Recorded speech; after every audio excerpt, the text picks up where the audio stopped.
I'm Sir Flowbojan Thunderhammer. And I'm Teflon Frosthammer. And I'm Cabbage Tidehammer. And this is WAK.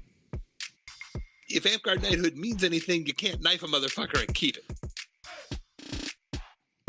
And the thing that people need to understand essentially about arts and sciences events is that your scores don't matter. Do you want a black phoenix or a white phoenix?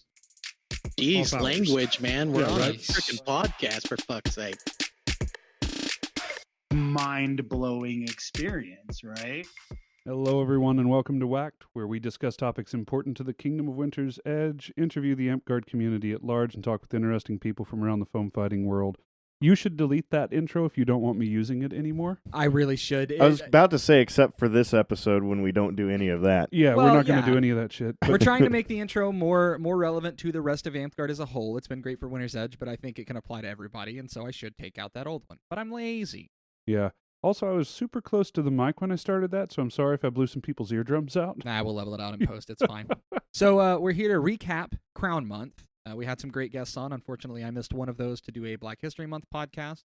And then we're also going to set up Serpent Month, which is the next month, I think. Yeah, absolutely. All right, fantastic. So let's go through maybe our biggest takes from Crown Month. For me, it's that Winter's Edge God desperately needs a fucking senator system. Oh, yeah, dude. I really like the Senator system a lot. I only had 3 months of Monarch, and having to pay attention to that just a little bit on top of the random stuff that was going on for Winter's Edge was...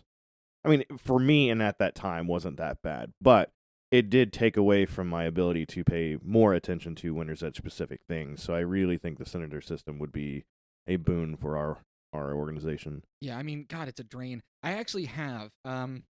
So the iPhone has a screen time system, and it tells you how much time you spend on things, and it'll tell you how many times a day you pick up your phone and other stuff like that.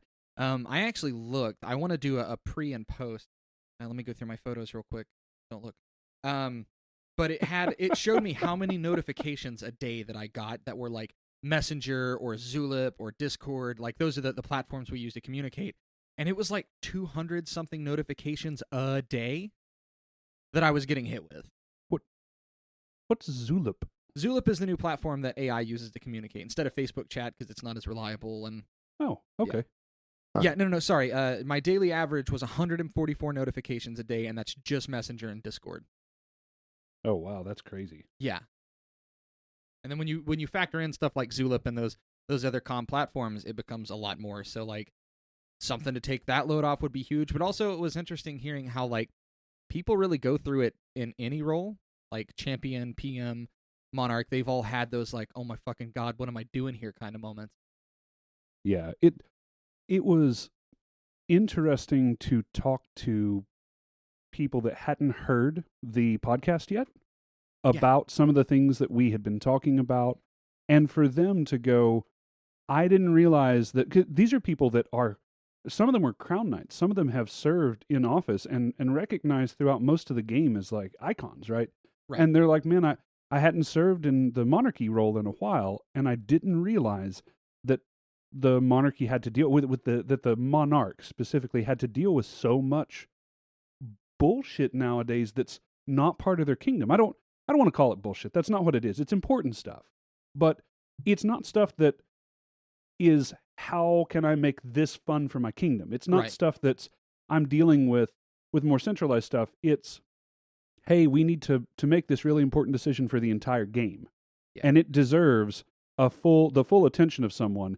But one of them that I was talking to said, Flo, if everything that you have said is correct, and it's probably not, then then there's no way that someone could do all of their AI BOD stuff very, very well, and also attend to all of the needs of their kingdom very, very well.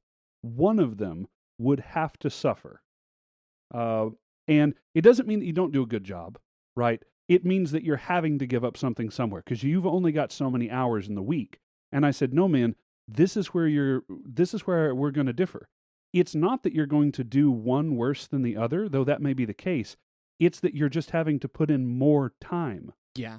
You know, it's when you say you only have so many hours, the answer seems to be give more hours then. And I'm not okay with that. I'm not okay with people sacrificing their entire work-life balance while they're in office. Work life. What is? It- How? It's a game that's out on Steam right now. Oh, You'd it really must like not it. be for Mac. That Yeah, sucks, no, it's not for Mac. Sorry, Dude, man. So big takeaway for me also. How fucking valuable is Champion at a local level? Like every person that we talked to, I think even on the Glenn episode, which I wasn't there for, but I listened to because I edited. But like everybody said that Champion was like the most impactful role at local level. Boy, I didn't know that at all whenever I tried to rebuild RV from the battle game perspective or anything. There's a reason I said it at you. No, so I'm going to go back a little bit. So not just the monarch's time in general, but because we elect everybody, well, not every kingdom, but our kingdom specifically elects people at 6 months at a time. And potentially we don't have concurring Offices, yeah. You Offices, might not yeah, have back-to-back offices. Yeah. So now you have someone who's changing positions in 6 months, whereas if we did a senator system, we could do it as a year because it's going to only deal with the AI stuff, which allows for a more unified front from Winter's Edge in a way. Right, and the AI business has a longer tail anyway. It takes longer to complete, so a longer sitting position would help. Oh, man, you could even... I don't know how the other kingdoms do it. I think that they said they elected theirs with their monarchy, but could you imagine doing it where it was, for us at least, for Winter's Edge at least, it was when our winter mid-reign is, so they're off-cycle from the monarchy. They would be coming in with 6 months, roughly, to prepare for clan. I would make a whole separate persona just to be a senator. Winter's Edge, vote for Rit Momney. It's me, your senator from Winter's Edge. Oh, no. Please, no. I'm Cred Twos. I can only think of bad Republican senators. I'm sorry. I'm trying my fucking best here. But yeah, no, I think that the champion thing was... I'm Cerny Banders. Okay, there, sorry. Cerny, I have a question for you. The champion thing was really eye-opening for me. I knew the impact that it had had at our local park, and we've referenced it multiple times on the shows. But for some reason, that concept didn't really boil down to the person who is effectively doing the role of the champion is really setting the tone for a lot of the park. Right. Well, you think of, Monarch being the most important role because it's called Monarch, but then it's like, no, at a local level, champion is really the master of fun. And if that person's not killing it, then the Monarch can be fucking awesome, but they gotta fucking pull some extra weight. Yeah, absolutely. Again, I can only speak from personal experience. Our park turned around when someone or some group of people stepped up and started making park days fun. It wasn't even, though in our case it worked out because it was also fun for the people that were organizing it. But a lot of it was also just listening to what the park wanted to do. We were ditching every single day. We lost a lot of people. It's a story that's repeated itself multiple times in Amtgard. We started battle gaming again. We got some people back. We started doing some quests that were basically just battle games with bigger objectives. And more and more people started coming, right? It's a simple formula. It's made to look hard, but it is a simple formula. Yeah, so some of the things that were brought up whenever I was trying to put us towards battle gaming again was that while it does bring more people, the core people who are there are wanting to have fun too, and their fun is mostly ditching our one-on-ones, which is true. However, if you grow a park to a certain point, then you can just do that without sacrificing. You'll have more people in general too. So up until you get to the upper 20s or something like that, you guys really need to pay attention to both kind of aspects of what fighting is or what participating in Amtgard is. Well, not both, because there's really multifaceted, but as far as battle games and ditching and stuff goes. Yeah, absolutely. I mean, also, like, Amtgard, when people... Like, ditching's fun, but when you tell people about Amtgard, it's always this game that we did, or this thing that I did on the battlefield, and that's never a ditch, or it's rarely a ditch, right? Mm-hmm. So, like, that for me is always, like, I guess I'd never put those two together and said, like, oh, yeah, that actually is the champion's responsibility to make those moments happen. I think I mentioned it earlier on in another episode, but it's really worth mentioning again.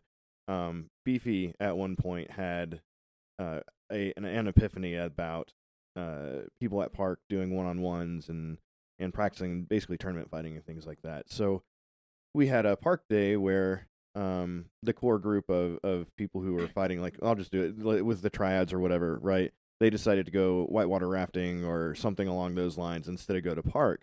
And Beefy was like, oh man, I know those motherfuckers were in Zeb's parking lot practicing on Wednesday. Right. But the rest of everyone else who didn't do that has only the one day. So it is more important for those people to have those battle games and stuff like that on that Sunday, which is our normal Park day, than it is to do a lot on one-on-ones and stuff like that. Right, because they'll get their one-on-one. Right, exactly. Hell or high water, they'll get them. But it's people easier may to get a not. couple people, 3-4 people together to do one-on-ones and tournament fighting practice and stuff like that than it is to get 10 or more people together to do a real battle game. Yeah, absolutely. That was one of those things that, for me, like I guess I never noticed that because I got to be in the one-on-ones and I would get to be on the battle game. I didn't have a job at the time, so it never bothered me, but I can see how Beefy got there.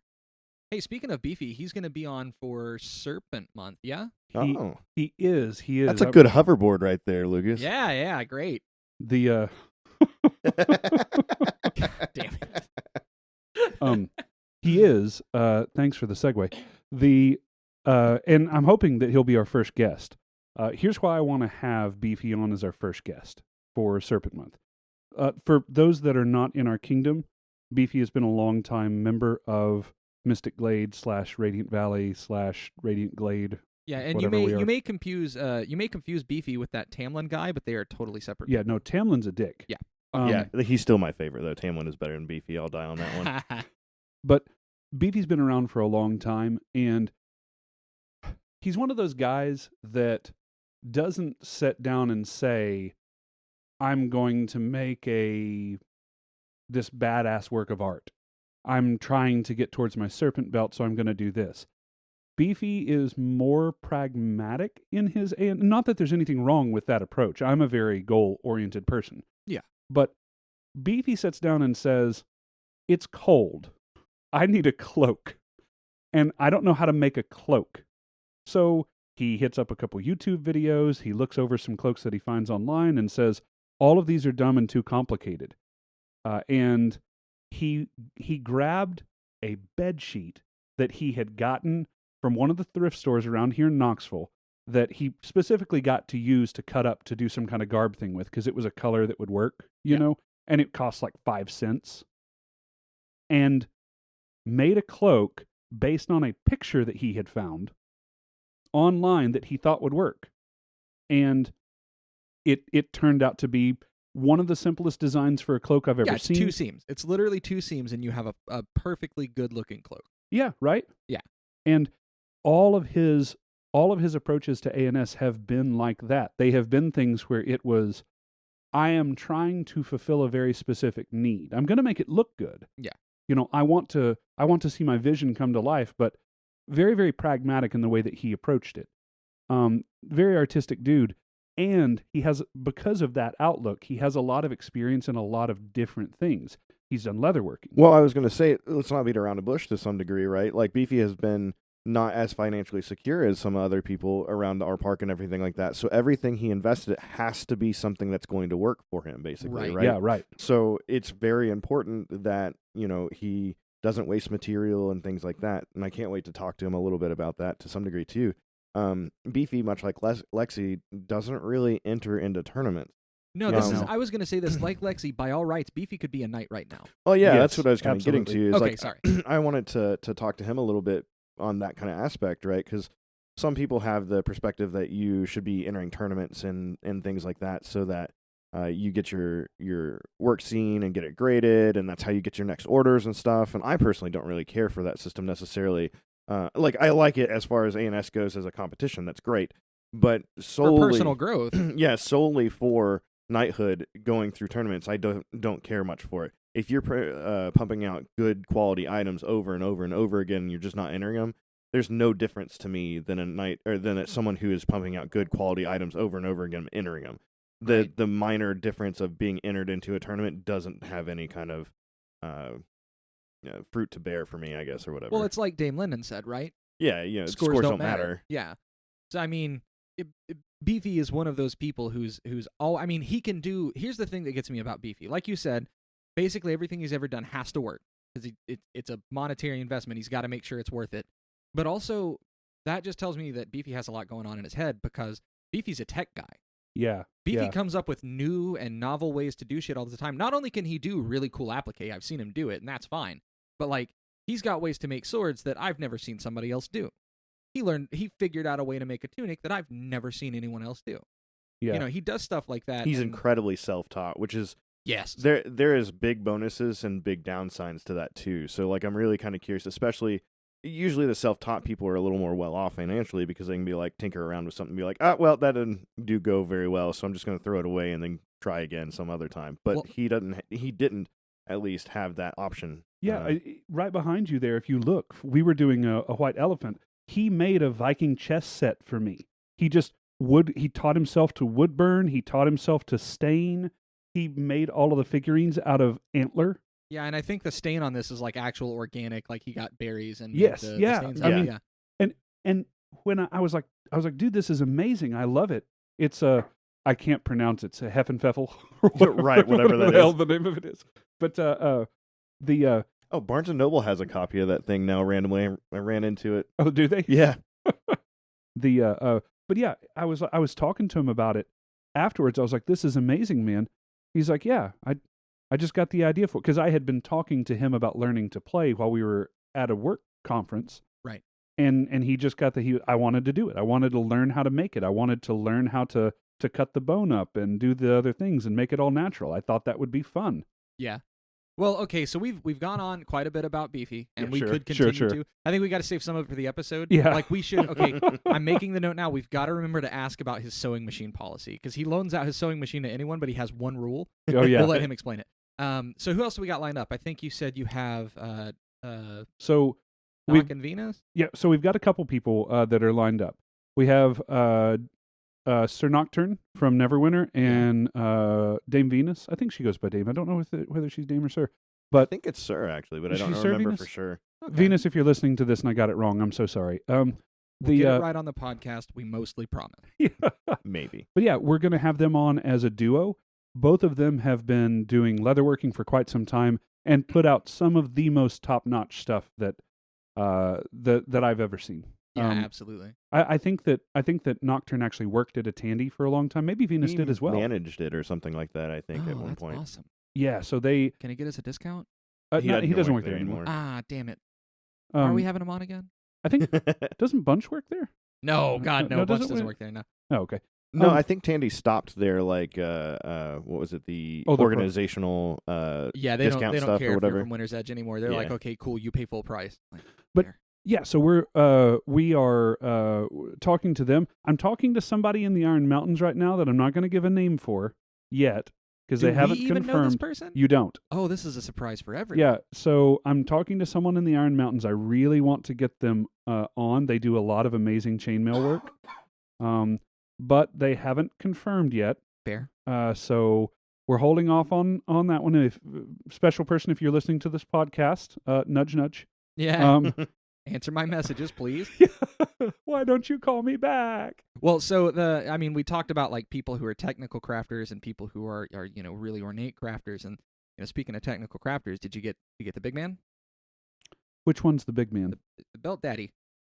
Oh yeah. Oh, no. Big Patty, the Belt Daddy. Is he coming in? Yeah. So my knight, Sir Stinkfoot, is going to be in here. That's going to be a really interesting interview because I'm going to be honest with you, listeners. I don't know what the fuck's going to happen. So here's the problem. Stinkfoot, if you've never met him, will ramble on like a motherfucker, right? And I have this weird magical power of understanding where he's going in conversation, and I don't know how, because I'll be like, yeah, and blah, blah, blah, blah, blah, whatever. And then I look around, and everyone else has no fucking clue what we're talking about, so this will be interesting. Yeah. Here's the problem. While he's doing that rambling, he is casually dropping ANS gold. ANS fighting. There's a whole bunch of random gems that he has, and if you pay attention, you will pick them up. But if you don't, you probably won't figure out what he dropped. Yeah, you do kind of have to sift for your own gold there, but that's going to be fun. Are we doing that podcast sober or no? Oh, I can't imagine that we will be. No. Oh yeah, Thunderhammer Ale. Let's go. No, he's actually going to be in Knoxville. Yeah, for the wedding. Yeah. Yeah. So we have a buddy that's having a wedding, and he's going to be up here for the wedding. So we're hoping to get him while he's here. That's what I'm excited about. That's going to be fun. Yeah. Mm-hmm. And then there is someone else that I don't want to mention yet because they haven't been able to confirm. They've got a lot of work stuff going. They're also from Neverwinter. Why are you like this? Because I don't want to. We talked to and by the way, Duffer, if you're listening to this, I hope you're recovering, buddy. But I learned my lesson with Duffer. I don't want to make promises that we're not going to be able to keep. Fair. And it wasn't. Like what happened with Duffer was a surprise. It was not something that was planned necessarily. But once people have confirmed and we're good to go, I'll say who they are. That's fair. Hey, I know we're doing after this. Obviously, we're doing Flame Month. Have you heard from Duffer? Is that going to be the thing we can do then? I am really don't make the promise, right? But like, so I'm really hoping that he will have recovered enough that he's okay to do it. Duff, if you're listening to this, man, we will go and sit out on your back porch and watch. What's the name of our pet deer? Bucky. Bucky. Yeah, Bucky the deer. And we named one of the goats Arthon. Oh, because he's the goat. Yeah, That's that awesome. makes sense. I did just now. Yeah. Okay, fair enough. But yeah, I'm really hoping to get Duffer on to talk. We have a couple of other people for Flame that I think are going to be a lot of fun. I actually want to get Kazan back on for Flame. That would be really cool. We owe it to him to get him back on. Now that we fixed our format, I think it would be way better. So I know. Are you wanting me to read this on air? Oh, okay. Hold on. We have our. No, wait. We need a newsflash thing. We've got a whole thing. In the wider world of Amtgard. No, I did the wrong voice, didn't I? Yeah, you were too Mid-Atlantic. We'll start over. What's the right voice? Okay, stop. So, this just in. Lauren brings in. Yeah, Vidalia's here. They actually just now recorded an episode of WAP, which, by the way, if you haven't listened to, you should go listen to. It's our number one episode on YouTube right now. In past 2 weeks. Oh, really? Yeah, as far as traffic goes, it's pretty good. Fuck you guys. But no, I have a note here. It says we have 4 people coming on for WAP, and that will include Dame Fiddles and Squire Arco. That's awesome. And Obscura and Dina. I don't know who Dina is. Who's Dina? Yeah, here, take my mic. You actually have to talk into it, though. Shut up. I'm good at mic discipline now. Not at all. Shut up. So we have Dana from Sir Dana or Dame. I can't remember which one she goes by. But she is currently the regent of the wetlands and Princess Obscura's belt mom. Oh, that's awesome. Oh, pretty cool. Yeah, so we have those people coming in for our WAP Serpent Month. Oh, that's really, really cool. Yeah, that's sick. I like that. But yeah, so we have a really, really fun schedule coming up with Serpent. Flame, I think, is going to be really cool too. I want to close it out because I think it's one of the most important aspects of the game. Service, absolutely, yeah. Yeah. And I'm looking forward to all of it. But I want to ask you guys a question too. After all of this is over, we've talked about a couple of different things that we want to do once we've got the belt stuff cleared out of the way. I think the belt stuff was fun. It was is jumping off of a cliff for us too. You know, it usually creatively we can go in any direction we want to, and we locked ourselves in for essentially 4 months of having a very specific box to operate in. It is, and the problem is believe it or not, we actually put quite a bit of thought into these. So we trapped ourselves in this box, and it's been, I say we trapped. It's been trapped super right, fun. Yeah, it's been super fun to do this, and we've got to talk to and meet some really amazing people, but it has at the same time it is not artistically as rewarding, I'll say. We have too much ADD on this side of the room over here, basically, to keep up with that. That's really it. The other thing that I think, and I understand we want to expand the core family of products that WAK offers. If I could go all Wendy's PR for you for a minute. But I want to interview more people who aren't knight. Because I feel like it's a little bit, we started interviewing whoever the fuck, and then it's like, oh, we got all these cool knights, and that's awesome, and I'm super grateful for them to, for coming on. But I also want to get the little guy's story and get it out there too. The new person perspective is actually one that we need to hit more of. 100%. I also think we need to do a series of episodes or a primer on just what the fuck is Amtgard, because we've done, by the time this comes out, this will be 30 episodes or something. Yeah, that's true. We've almost done a year's worth of episodes and never formally explained what the hell Amtgard is. Oh. Yeah, so not only that, but if the listeners have any ideas about anything, please message any one of the three of us or the main Facebook group or anything like that. We'll immediately shoot them down. We read it all.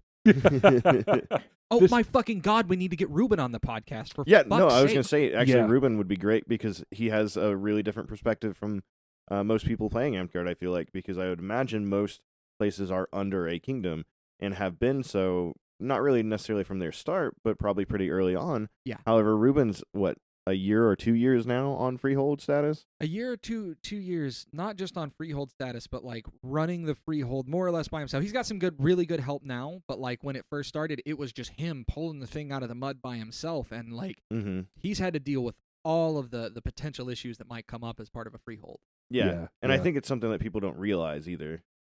But yeah, no, he would be a really good one. I actually thought, right before we brought up the Ruben thing, and by the way, Ruben, we're definitely going to have you on, buddy. Here's my thought. You know how Mike Rowe used to end dirty jobs? Where he'd be like, I'm begging you, send us your the next job that we should be doing. Yeah. I'm asking our audience now to start sending us suggestions of things that you think it would be fun for us to do for an episode.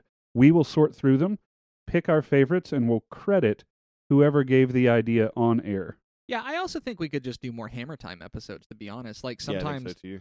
Because I miss talking to you guys. Yeah, it's only 4 or 5 times a day, right? Yeah. No, but it's and by the way, we're always in the WAK Discord playing League of Legends or some shit. So if you want to talk to us, come join us. We're approachable mostly. But we could do more Hammer Times because what we're doing here is a way for us not to just run over our guests with our own talking. Right, that really helps us stay out of their way and let them present. But also, these are fun episodes to do, and if the analytics are anything to go by, the Hammer Times are some of our best episodes, just all time. Right, there you go. Yeah, and we can provide a slight structure to them. I can't say that we'll provide real structure to them. If we had a few topics that people really wanted to listen to, because we can devote a little bit of time to each one or something like that, and then go on our random tangents that we always go to. Yeah, that would be fair. Yeah, I would love to dig a little bit more into fun battle game stuff. Yeah, I enjoyed. We talked about that a little bit on Crown, and maybe a little bit before that too. And I liked that. I liked the application of some of the battle game stuff that we were talking about.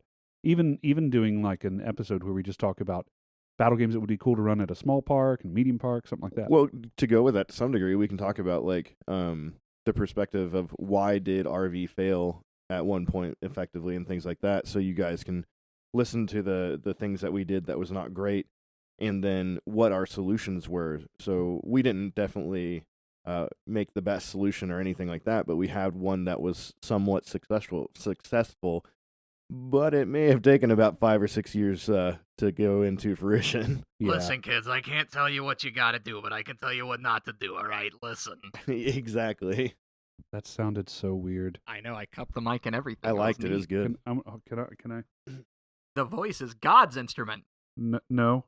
Oh, God, I hate this. Meanwhile, in the Fortress of Solitude... Yeah, this is very Avatar. So I believe Mid-Atlantic is what you're going. Yeah, not Avatar, but I like where your head's at. I live my life through cartoons. The title of this episode is Audio Poison. Yeah. Audio Poison. Yeah, that's my Audio Slave cover band. No. I'm gonna have to edit that out though. You've made work for me. I can say the name of a band. I don't know that you can. Yeah, that's not going to get you a strike on YouTube. Yeah, but Audio Slave sucks.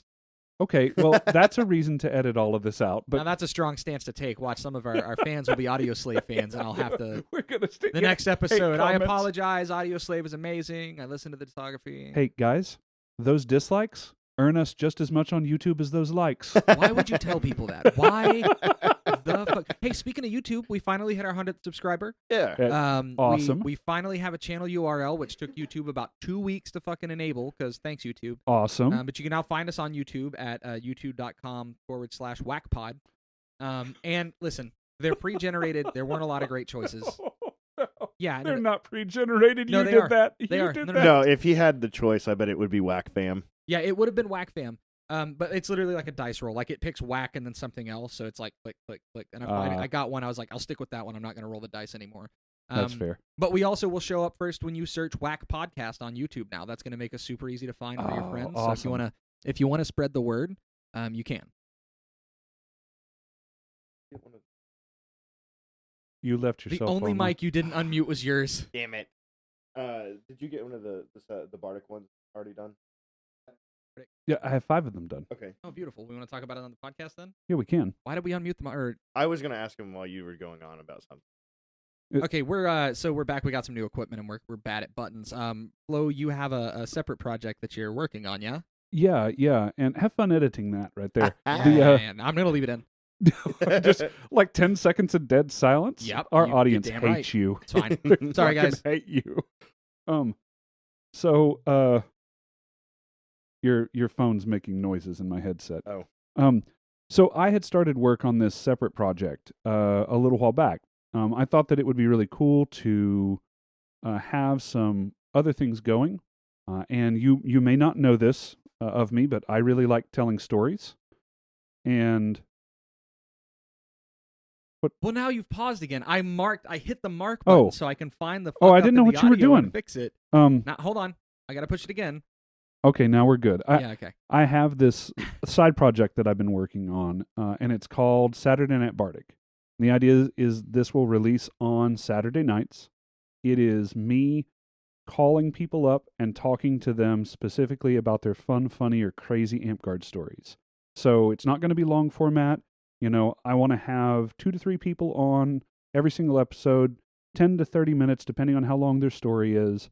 And I want to collect all of the stories of Amtgard. We are facing, as someone who is, you know, an amateur Amtgard historian and very much a Amtgard story collector, we are facing somewhat of a crisis in the storytelling community, in that a lot of the people that were our founders are getting older now, and we've had some named people that really were foundational to the beginning of Amtgard pass away. Yeah.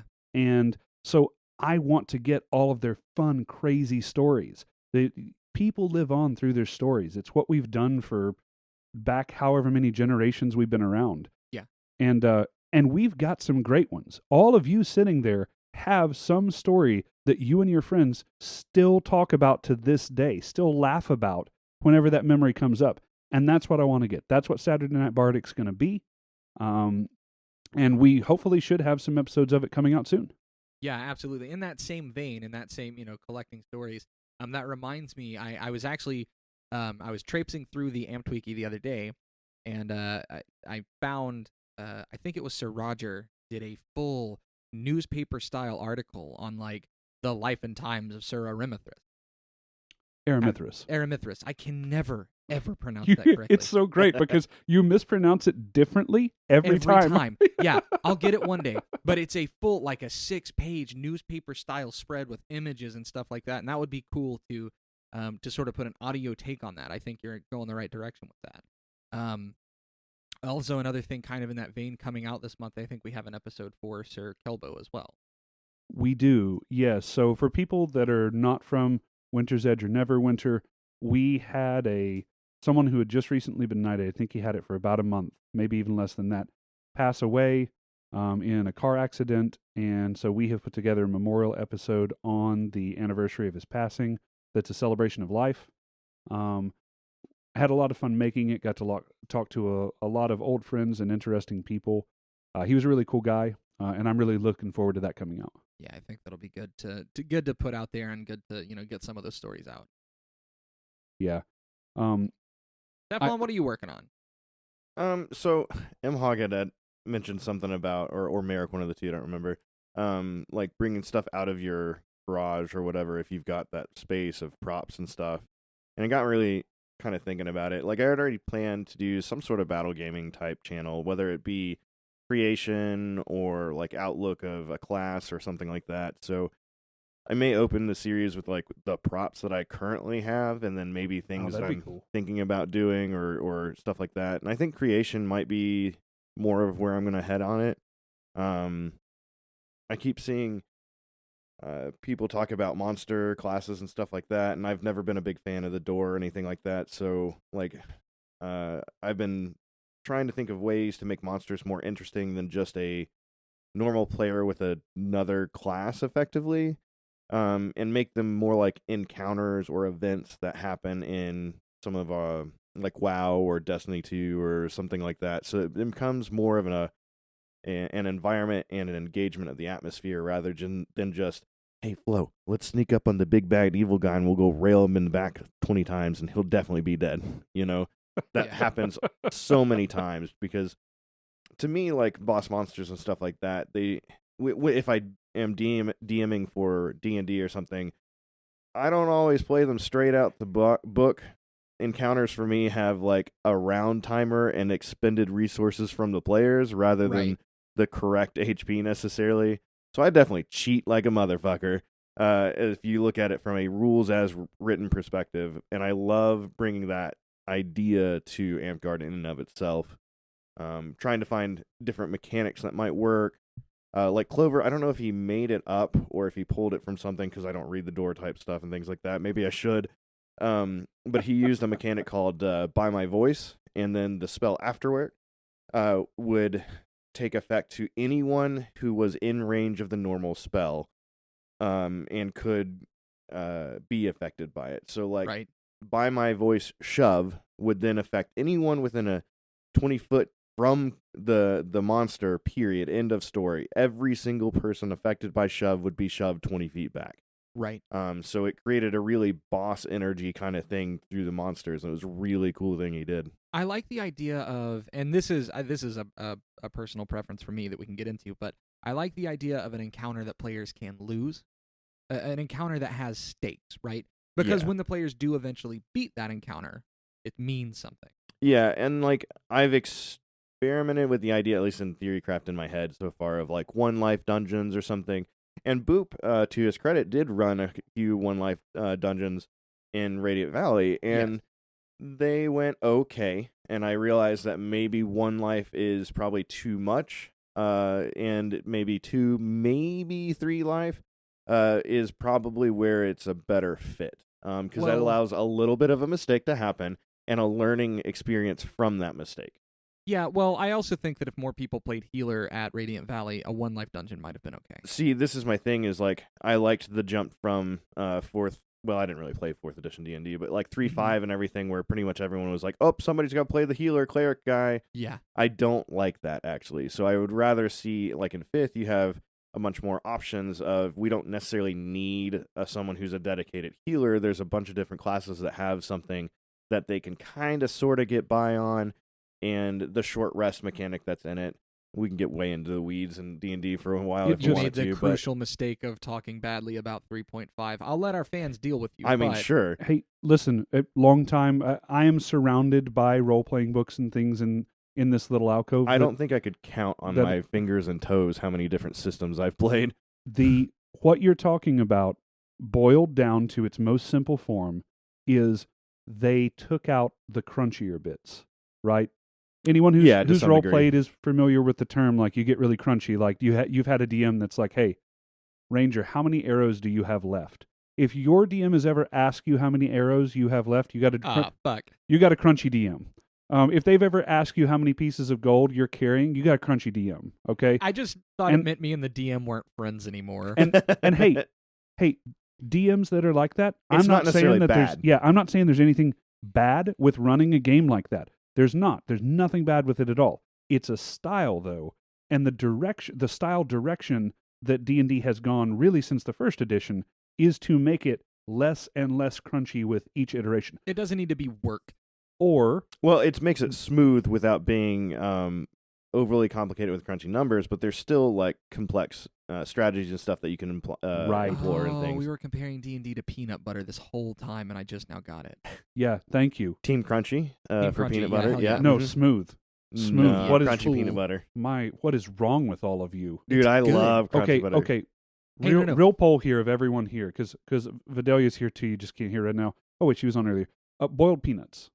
I've Peanuts. never had them. Okay. Oh really? Okay. Hold on.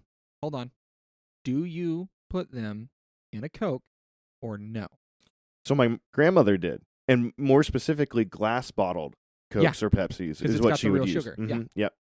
This and is strictly a Southern thing. Nobody outside of like this kingdom and Neverwinter is going to know what the fuck There's we're talking people about. up at Nine Blades that are like, someone get them help. They're putting the peanuts in the Coke. I don't understand. Yeah, that's exactly Hey, what it sounds like. listen. That's not a euphemism. no, Folks, not at all. There is a reason that every single person sitting on this panel right now, minus Vidalia, qualifies to now get the vaccine. And it's because of boiled peanuts and Coke. No, but to come back to what I was saying, like, I like it when the games have consequences and they feel real. Like, not necessarily consequences as consequence. Like, you don't get to play Amtgard anymore, but as a perfect example, I think that the Avengers series should have ended after the first Avengers movie where Thanos snapped and killed half the universe.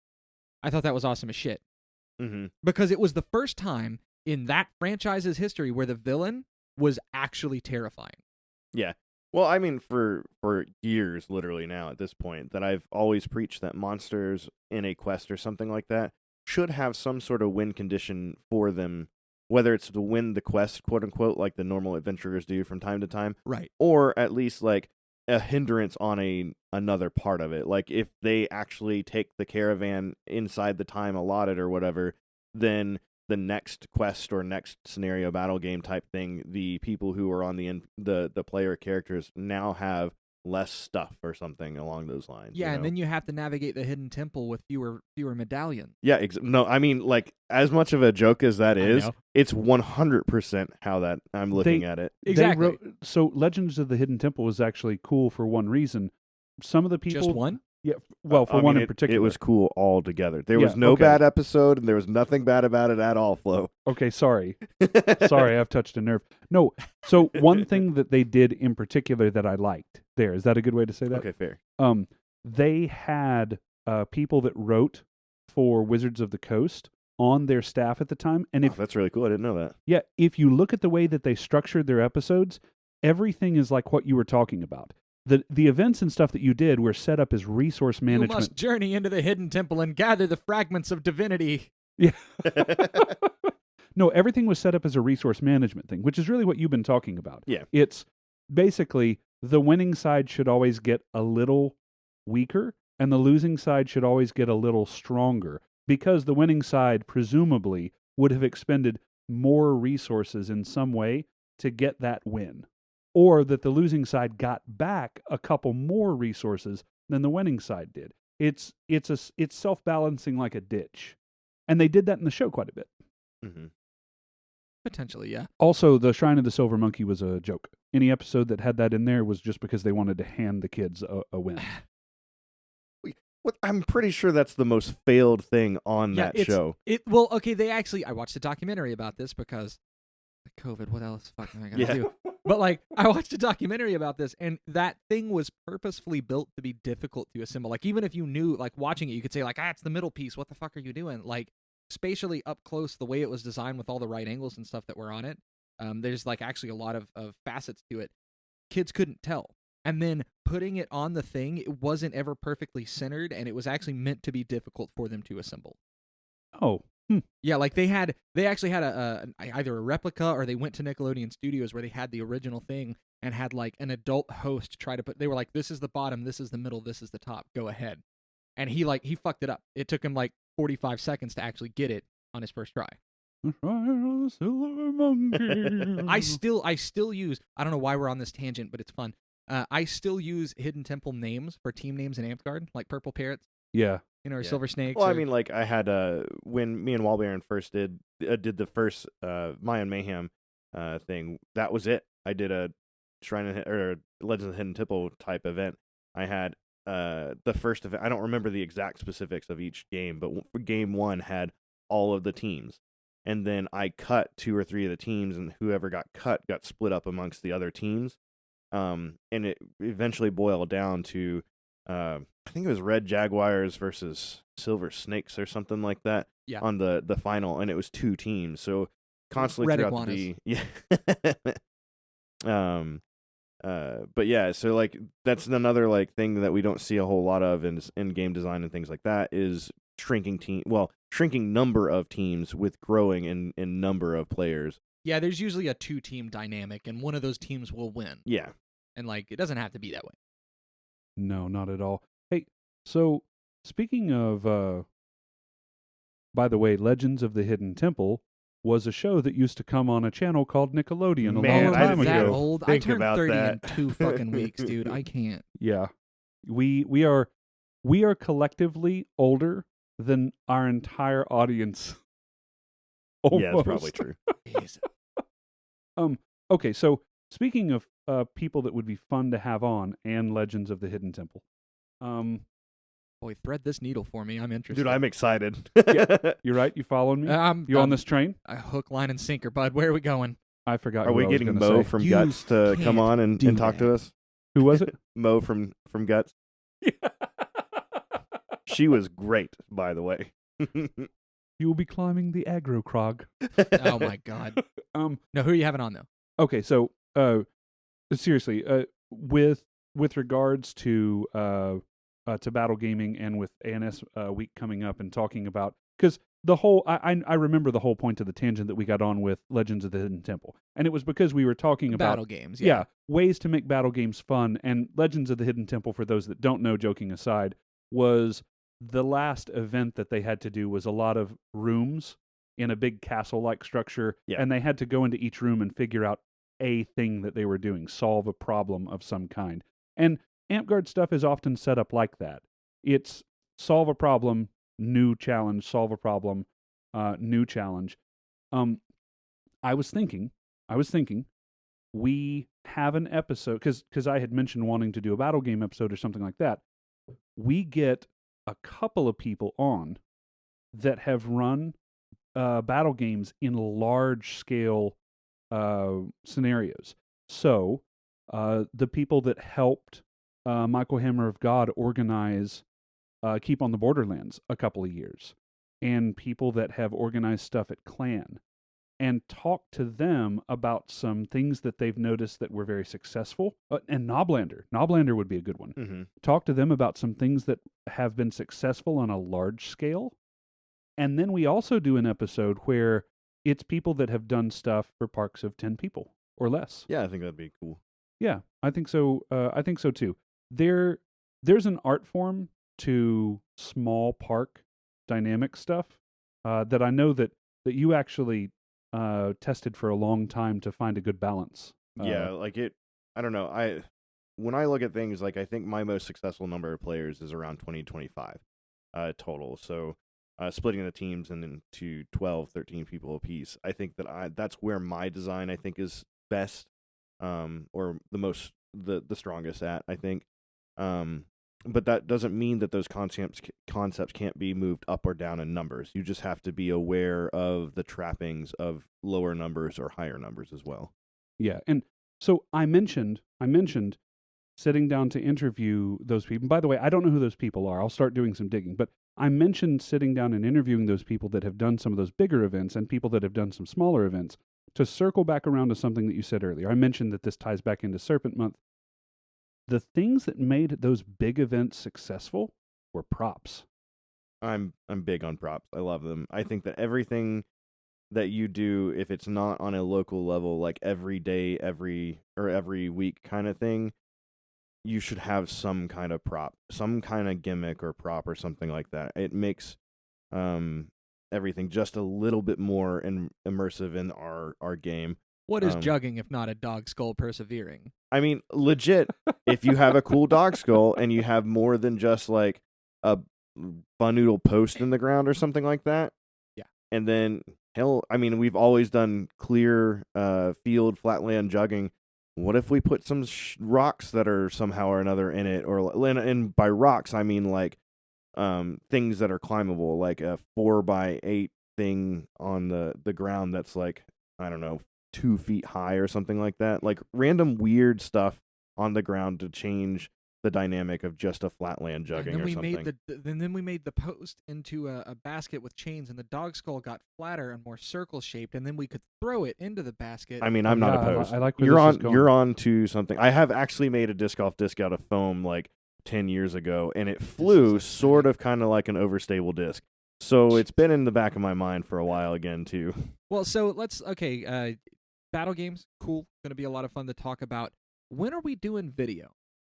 We have, and I only say that, and I only say it as affirmatively as I just said it, because we have teased it so many damn times. Yeah, no, we really need to get on that. So we have this studio space. We actually have, and people can't see it, but we have sound dampening panels that need to go up on the walls. Yep.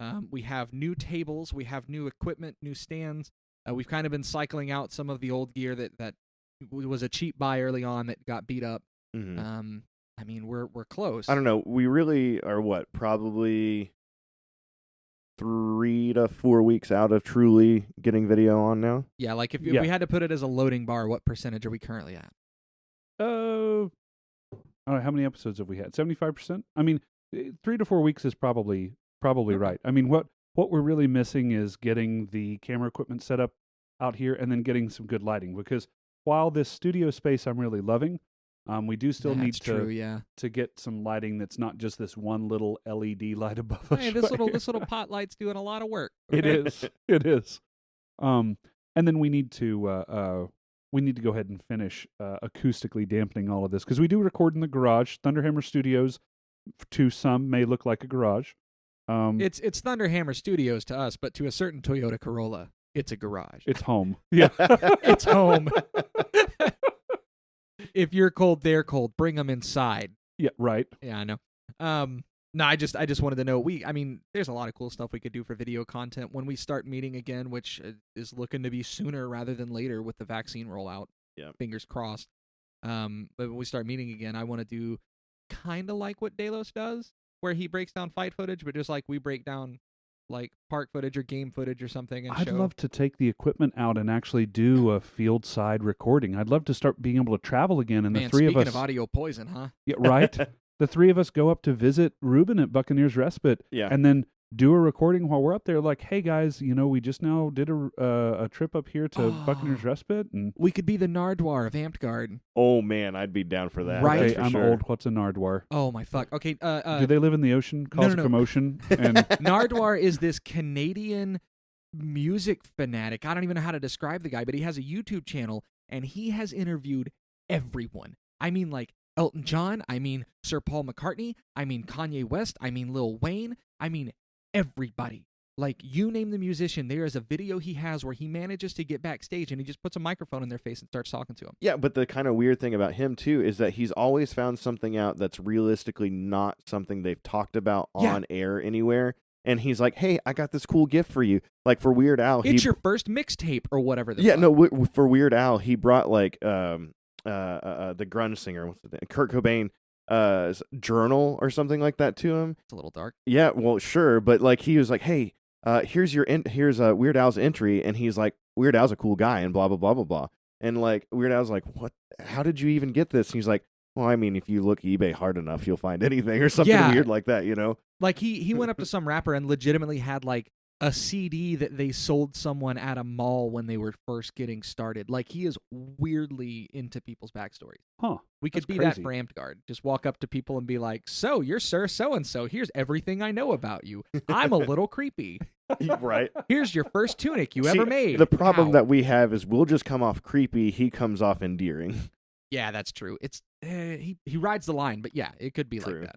Still, getting on the field, I think, would be super cool. I want to find out about, if it happens, doing a panel at Clan. Oh, that'd be fun. Or at Keep. I guess that'd probably be a better place to do it. Yeah, I mean, I even thought about running a thing where I tape a battle game, go through and like, oh, hey, that was a cool play, and try and track down that player. It's like, hey, man, you had a really cool play. Do you remember exactly what was going through your head or something like that? Just for like a man on the scene reporting or something like that. So Rocket League's highlight video channel. I couldn't. Yeah. You had a good play. What was going through your head? Hit the boy with the stick. Hit the boy with the stick. Hit the boy with the stick. Yeah, that's what I'm worried would happen. But like, it's kind of neat. Some people who are really thinking about what's going on could provide some cool insight on things, especially from like me being able to record it and then show like this kind of bigger picture, and then they have like a smaller picture of what they had just done. So I don't know. We'll see how that goes. Could be fun. There's a lot of cool stuff we could do with video that I think could sort of bring a lot of life to some of that we're just it doesn't convey well in an audio medium, you know? Right. Yeah, absolutely. I do. I hate to break it to everyone listening, but when we do the video, which I'd really like to do sometime soon, we are not pretty people. Oh yeah, if you saw the Kingdom of Kodiak where we are on, you can see how terrible we look. Yeah. Links in the description. I'll add that to my show notes. Good to know. No, I really loved the Kodiak episode. He's a cool dude. If you guys haven't ever watched Kingdom of Kodiak, you should go watch Kingdom of Kodiak. Not for us, but because he's a really funny guy. Yep. Yeah. I submitted one question for Sir Goldcrest. Because, you know, they take user questions. Also and sort a really, really cool guy, Goldcrest. Yeah, well, the question I gave him was, your crest isn't that gold. You know, the worst part is I didn't even watch the episode to find out how he answered. No. We were doing an episode that night. Get off of me. I need to go back and watch it. Yeah, Wednesdays are my normal D&D night, so I miss them more often than I'd like to. My role playing group is actually going to be starting back up. We have enough people that have either gotten sick or been vaccinated at this point that we can start meeting again. Is this also on Wednesdays? It is on Wednesdays. Oh, yeah. Beans. All right. Well, I'll still be able to. Kodiak, sorry. I'll watch them later. He's working on having them all put on YouTube. Yeah, I was gonna say once the YouTube stuff comes out, I'll definitely listen to more of them. And everyone that subscribes to our show should go subscribe to that show. Absolutely. And also the Paragon Path, if you haven't already. That's really fun. Merrick's stuff has been really good. Yeah, Merrick. Yeah, Teflon was on there. Yep. And it's not good because I was on there though. It's actually worse because you were on there. But yeah, that's what I was getting at. Oh god. Okay, we're tearing each other apart now. Anything else? Just before we go, because I think we sort of recapped and then gone off on a royal tangent and then sort of talked about the next month. I know one of the folks coming on to WAP here soon is Admiral Ann Cash of the Nine Blades. I think she was queen at one point. She apparently has a Twitch channel and YouTube channel. We'll plug that in her We'll episode, plug that too. Yeah. So I had one last thing that I wanted to end on here, because so we don't get to do this part very often. Mm-hmm. Okay, we actually do this very often, but not in this format. We actually don't get to ask each other, do you guys have a fun, funny, or crazy story that you want to that you can share? How long have you had that one on the back burner to put us on the spot? I mean, at least 30 episodes, a right? Long fucking time. So we do get to share some of our crazy stories when our guests come on and we interrupt them.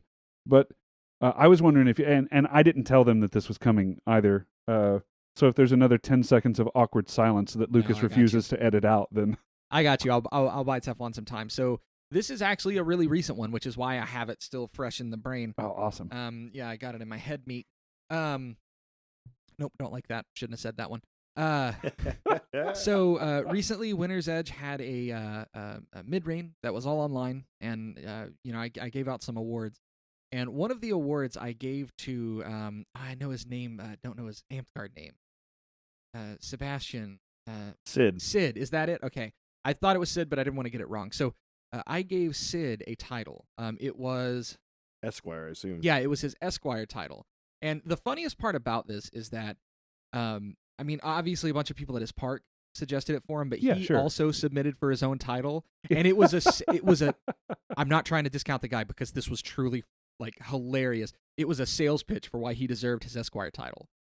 And me as a monarch, having gone through awards for like an hour and 40 minutes up until this point, I was like, fuck yeah, that was the funniest shit I've read all day. Air. Yeah, it was so fucking hilarious. And then, of course, like 8 other people legitimately were like, this guy deserves it. And then he was like, here's why I deserve it. I'm fucking awesome. And I was like, fuck yeah, get your title, dude. So made him a scroll.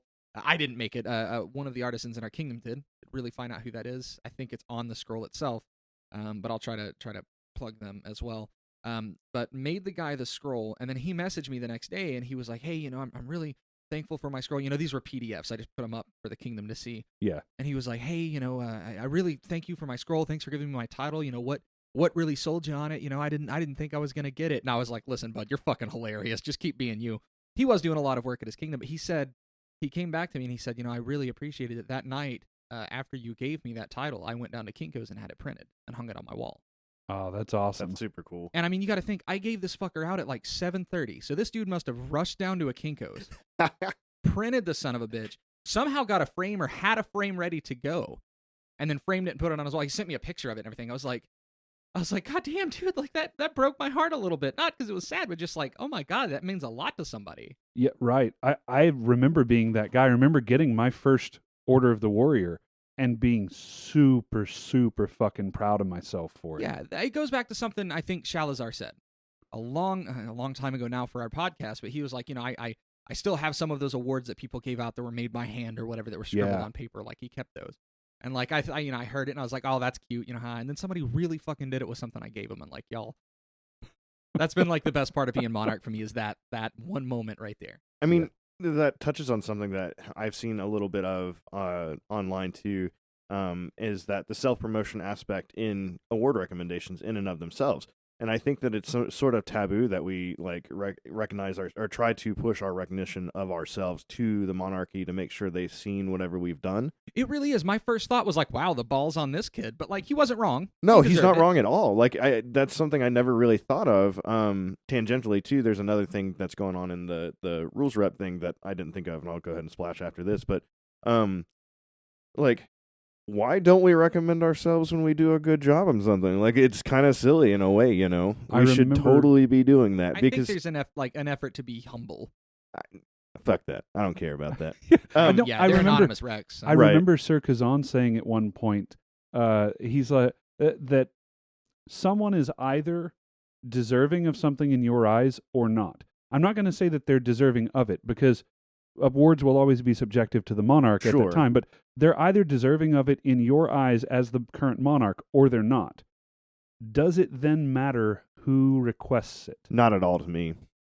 And that's a really interesting take. I think that you're right. I think that the reason that we don't see it more historically is because of this idea that, like, you can recognize that you've done a good job and be like, hey, maybe I do deserve it. There's a certain amount of like, hey, maybe I do. That's probably the better way to go about it, rather than being super braggadocious. Be like, hey, I got this big old item and I definitely deserve my 9th order. I mean, there's totally something different. Though, I mean, maybe. Well, so that's part of the entry, right? Like, just another. It's like the little note card you leave for the entry, and whenever you enter an ANS, right? It's the write up. This is my write up of how good I am. So give me my award. I mean, okay, no. Subway's gonna listen to this episode now. God damn it. He is. I look forward to his note card.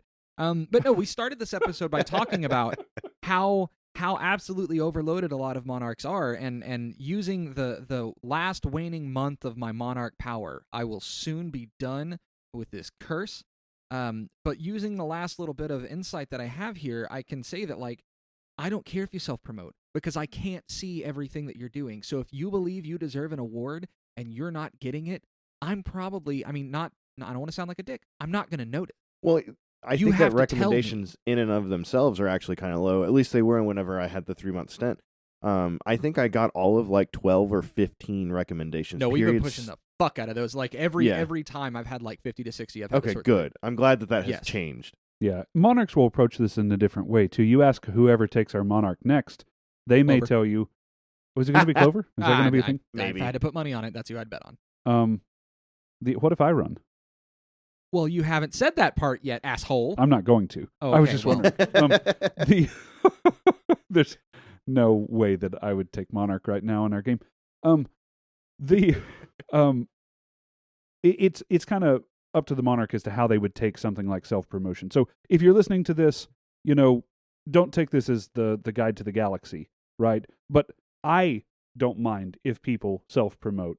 Jeff, I don't think you mind. Lucas, I don't think you mind. I don't think the next Monarch's going to mind either. Once they realize all the stuff they've got to keep eyes on, I can't see it all. And my favorite thing is giving out the damn award.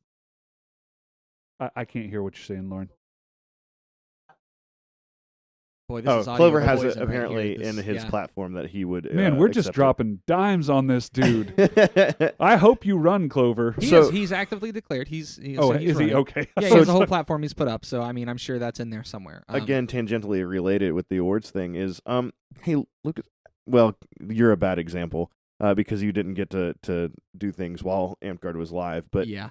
how many awards have you ever seen as far as service or Rosa awards for Reeves? Oh, Okay, I gave out a Walker in the Middle, to be No, fair. no. I'm not talking about Walker in the Middle. Yeah. But I'm Service. talking about literally people who are on the field constantly reaving and things like that, either tournament or battle games. How many have you seen service awards or anything? I Realistically, haven't seen a very ladder many. award for any of that? I haven't seen very many, and I haven't had the opportunity to give out any. Because I don't think I have ever seen an award given to reaving. So that's alone, kinda other like, than you know, Walker in the Middle, and I mean like a ladder award. Hey, thanks for blowing our Oh, I sound blasted our volume. fucking levels. I have to be the guy that fixes it anyway, so it's whatever. So Yeah. it's and then I was talking to Merrick about how I believe their name is Darcy, who takes a lot of photos as well as Lady Obscura in our area. How many dragons have they gotten from just those hundreds upon hundreds, probably well into thousands upon thousands of photos? I feel like Lady Obscura has gotten something for their photography. Oh, that's But really was cool. it an entered piece or was it just the generic I stuff? I believe it was an entered piece.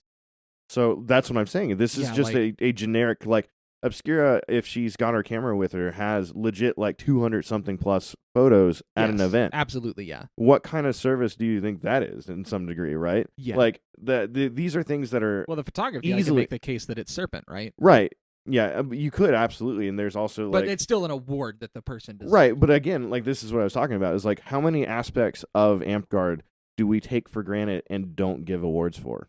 Or just don't Yeah. know to give awards for? Because that's what I ran into with Merrick. I mean, but yeah, promote for yourself. I don't think it matters because honestly, we're just glad to see it and happy to give out the awards. But that is all. We need to get back on topic because I'm lactose intolerant. We I had a chocolate topic? milkshake before the podcast started. Oh yeah, yeah. you did, so didn't you? Teflon, funny story. We've bought you so much time. But I forgot. I got into another thing. All right, so I got Sweet it. Christ. No, Their no, I milkshake got it. machine was working for the first time in forever, and I need you to tell a funny story. Okay. So I'm in one of the things that I just personally have a problem with is like the big pomp and circumstance of like court and stuff like this. I just don't enjoy it as a person. It is something that is important and should be done, but I would much rather go sleep or something else. So boring man. I know, right? So, you know, I tell Flo this, Flo knows this for years and this, that, and the other.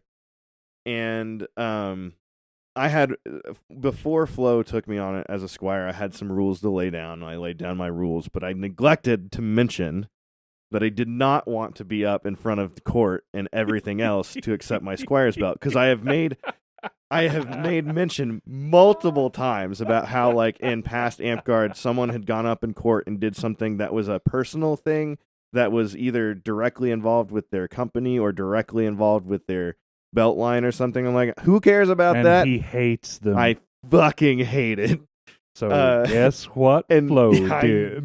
this motherfucker gets his belt, and it's like, do you have a speech? And he's like, Teflon, come up. I'm like, you motherfucker, I cannot believe that you have done this to me. So I walk up. I legit thought about saying no. Like, legit on the spot thought about saying no, and then be like, you can give me the belt after this is done. His squire's belt is a weightlifting belt, by the way. It's like 12 inches thick. It's no, a 4-inch tall. belt. I think it's 4. It's a weightlifting belt. Yeah, it's a Yeah. weightlifting belt. So yeah, no, that one was a lot of fun. That one, that was my story too. No, it wasn't. So story time. This milkshake's going fast, bud. It's your garage, not mine. So you decide how you want the next 10 minutes to go. They're concrete floors. They mop up. These chairs ain't concrete. Okay, so we were at an event. I've told a lot of stories about Rackus, and it's mostly because a lot of crazy shit happened at Rackus. But one of the Please tell me this is the snowflake story. no, it's not the Okay, snowflake story. Are we gonna leave? So we have to tell that story. Yeah, we'll tell the sometime. snowflake We need- story at some point. You're killing me. So Oh my god. the Jay, We'll save that for Saturday night, Bardic Flo. I can come on for the snowflake story. That'll be please great. Please do. So I promise I'm not doing this just to watch Lucas twist. I definitely am. I'm gonna die. So we were at Rackus, right? and this was not the Snowflake Rackus. This was a different Rackus, and we had driven there. It was me and Gillen, and we picked up 2 people in Memphis. One of them was super shady. The other one was like 12. No idea how they knew each other or anything. Listen, audience, back in this day, you got as many people into the vehicle as you could for gas money. Yeah, that's true. I had a 15-passenger van at the time. Yep. So we're on the way out there. We get about halfway there, and Sir Gillen and I realize that we don't have anyone but us that can drive. Right? So you guys have actually heard me talk about this particular trip before. I think I referenced that we were the only ones that could drive. What I didn't tell you was the only place to eat was in this little bitty gambling town that was there. So anytime we wanted to eat, we had to drive a couple of, because we didn't bring any food because we're all young and unprepared. Right. And so we have to go into this little gambling town to eat, and every place there is a casino because it's in Colorado on the side of a hill, really meant for like old people to come and spend a weekend or something. And then fall down the hill and die. Right. Yeah. A lot of fun things came from these trips. I was a young man at the time. I think I had just turned 21. Either that or they were serving me drinks illegally. It doesn't really matter. I learned that if you're gambling, you drink for free. So that was a life-changing experience in my young life. Sir Golan and I, sat down and put about $50 into a little like bar top slot machine where it was glass and you looked through it for the slot part, and drank about $300 worth of alcohol, like to the point where they cut us off. Yeah. But that wasn't the really fun part. So my story is that we go into this casino. They won't let kids into the casino. Anyone under 18 cannot come in. Yeah, they really kill the vibe. So the restaurant is on the other side of the casino.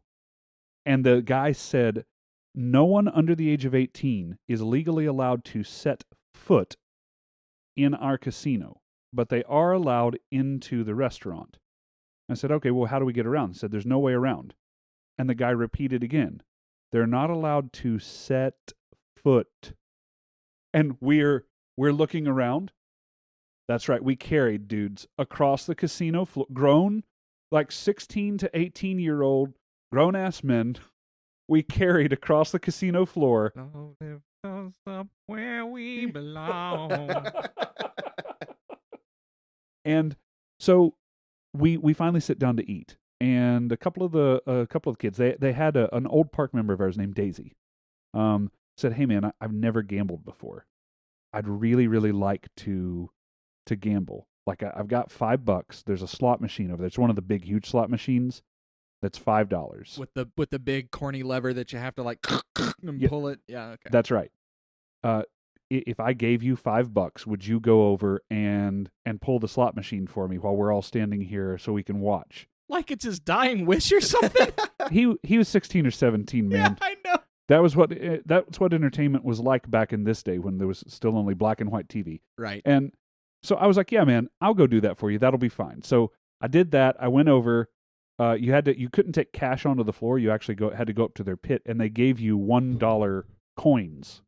Like they actually had real $1 minted coins or whatever. So I go over there. I put the $5 in. I pull the slot machine. It starts its big thing. For those of you that have never been to a casino like this, lights are flashing everywhere. The dials are turning all kinds of crazy direction. Wacky inflatable flailing arm men are popping out of the top or some shit like that, because this is the big roulette or whatever they're called machine for this place. Right, yeah. First one, tick, tick, tick, tick, tick, tick, boom. And it stops on a brick. I don't know what that means. I assume it means it's not good. Right. This place is called the Brick. Tick, tick, tick, tick, tick, tick, tick, tick, boom. Another brick. Tick, tick, tick, tick, tick, tick, tick, tick, tick. 7. And I was like, we almost got it. Ding, ding, ding, ding, ding, ding, ding, ding, ding, ding. And it starts spitting out money. So this is amazing that they have effectively won. And so the pit boss comes over and is like, "Hey man, congratulations." Now, I didn't win a lot of money. Right. I say because I did not give any of it to them at all. It wouldn't have been legal. That's right. I was saving them from a felony. Yeah. By collecting the, I think, $50-ish that I won. Good man. And then spending it only on machines where they were forced to watch me spend it. And I walked back over, handed them the last $5 when I sat back down, and said, I'm really happy that you got to share this experience with me. It's good you know to quit when you're ahead, kid. Here you go. So that was a really fun one. I love Rackus Stories. We used to go to it quite a bit as a fighting company, and so we've been able to collect several from there. You'll probably hear more Rackus stories from me, including the Snowflake story soon. Now, I think that if I don't say, Lucas, would you go ahead and roll us out, that the actual Lucas is going to explode. Hey everyone, thanks for listening. If you liked what you heard, be sure to subscribe to our podcast on YouTube or Spotify to get notified about new episodes. And make sure to follow us on Facebook for announcements and more.